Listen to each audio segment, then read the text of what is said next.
Yo, and welcome back to Dan Escaped. In today's episode, I wanted to show you a bit of equipment that I really enjoy working out with, and that is the kettlebell.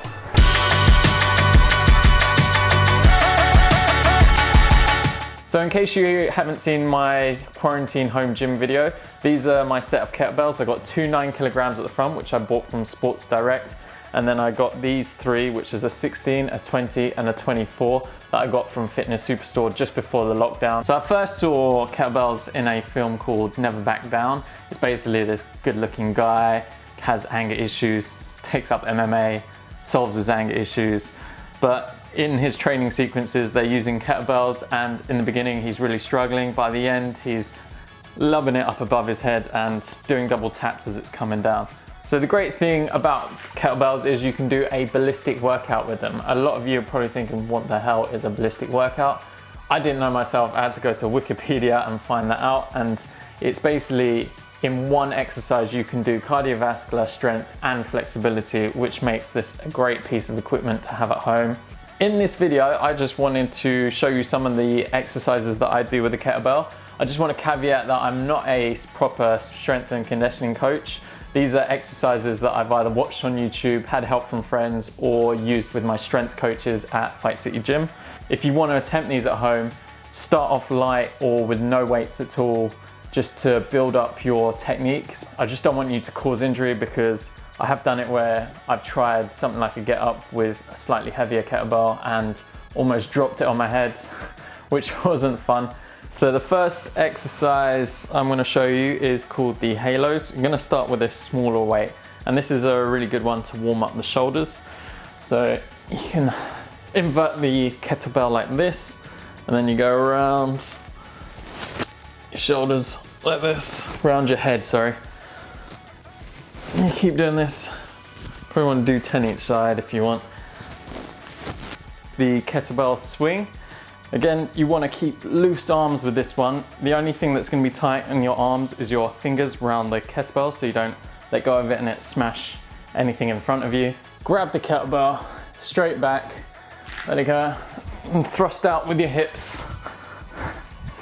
So you're going to keep pushing. So you're really tensing your glutes, quads, everything in the hip area, which will explode the kettlebell up. And then you can, the more you explode, the higher it will go. Let me show you from the side. So from the side, you got here. So it's just my hips thrusting forward. Another variation of the kettlebell swing is the one-handed swing. So you can trust one hand, and then mid-air, you switch hands. You can add a band to give that extra resistance if you need it.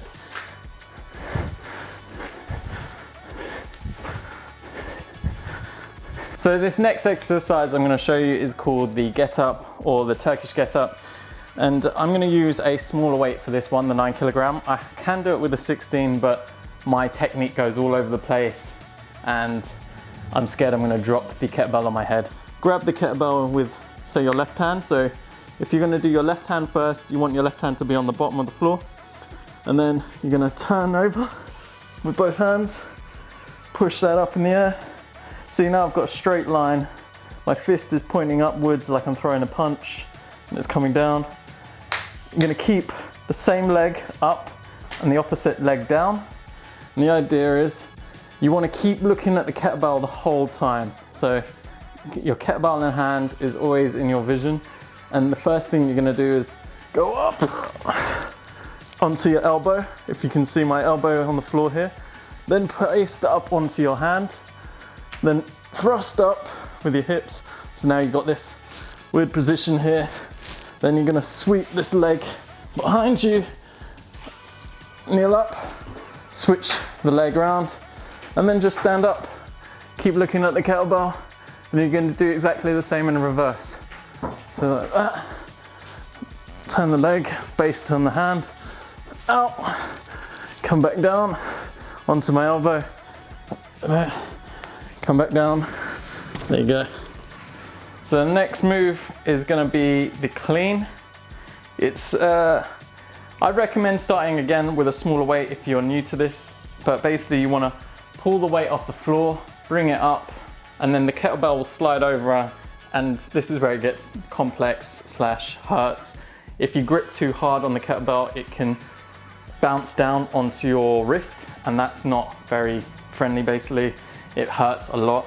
So you're gonna, like a deadlift, explode up and then push like that. So you wanna keep it in like you're doing a boxing stance, so almost like you're protecting your chin from a punch, and then basically you just let the kettlebell drop. This is clean, like that. And then instead of going straight to the floor, you can go on the hips.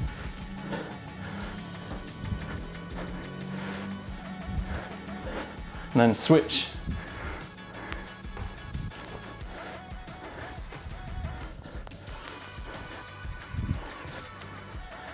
This next move is a combination of the clean, and then it's gonna be a press. So you don't wanna let the shoulder overextend. You kind of want it to sit back into the joint, so you're using all the muscles around it. And yeah, let's give it a go. So you're gonna start with a clean, straight arm, then you're gonna go round, like that. Round, and up. And then you just bring it back down. So if you can see, because of the off-balance nature of a kettlebell when you're holding it, it wants to pull everything back, but I'm using every muscle in my body to keep it from pulling me back, which builds balance. This is the last of my favorite exercises to do with the kettlebell, and it's called the snatch. It's a very powerful move to do, and this is why I've left it to last. But basically you're gonna explode from the floor and get the kettlebell above your head in one fluid motion. So it's gonna look like this, like that. So you can either go from the hip like a swing, or go from a deadlift position from the floor. So that's called a deadlift snatch. From there. See on the other arm. Again, you want to loosen up your grip at the top because you don't want it banging on your wrist. Same with the clean. Again, you're working your balance because the kettlebell wants to go back and you're trying to stop that.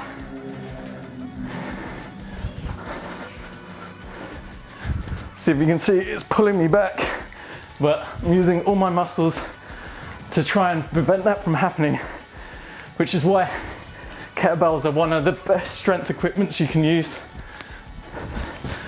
So once you've mastered pretty much all those exercises, you can put them all together in a little routine that I like to do. You're gonna go 3 kettlebell swings, 2, 3, another swing to get up for the clean. So that's 1, 2, 3, and then another clean for the press. 1, 2, 3, and then for the snatch. 1, 2, 3. Then you're gonna do that all again on the other arm.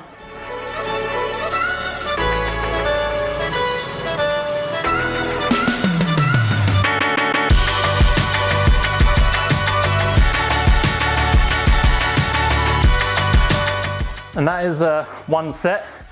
You can either do 5 sets of that. What I like to do is do 5 minutes. As you can hear, after that first set, I'm tired. So imagine trying to just do 5 sets of those. It's pretty tiring. Again, start small, work your way up in terms of weight. So when it comes to buying your first kettlebells, at this moment in time, I'm gonna wish you luck because they're pretty much like gold dust. They're sold out everywhere because they're a great piece of kit and people wanted to buy them before the lockdown. But one thing is get back to normality. I say spend high because the cheap plastic ones are rubbish. Cannot recommend them at all. I have bought a cheaper iron cast one from Argos, which was a Men's Health one, and that was horrible to use. The handle was fat, it was knobbly, so when I was doing swings, snatches and cleans, it grazed up your hands. But these ones have all got smooth handles. Like I said, I got these ones from Sports Direct and they were pretty cheap, so it might be worth hunting around. And if you're gonna buy them cheap, it's worth checking them out first rather than just buying online, just to see if they've got that smooth handle. And these ones were from Fitness Superstore, and they were a bit more expensive. They're on the cheaper scale compared to a lot of their other kettlebells they have on there. They have competition style ones, but these were a good price. I think they were like in the 100 for 3 of them. In terms of weight, I recommend starting small.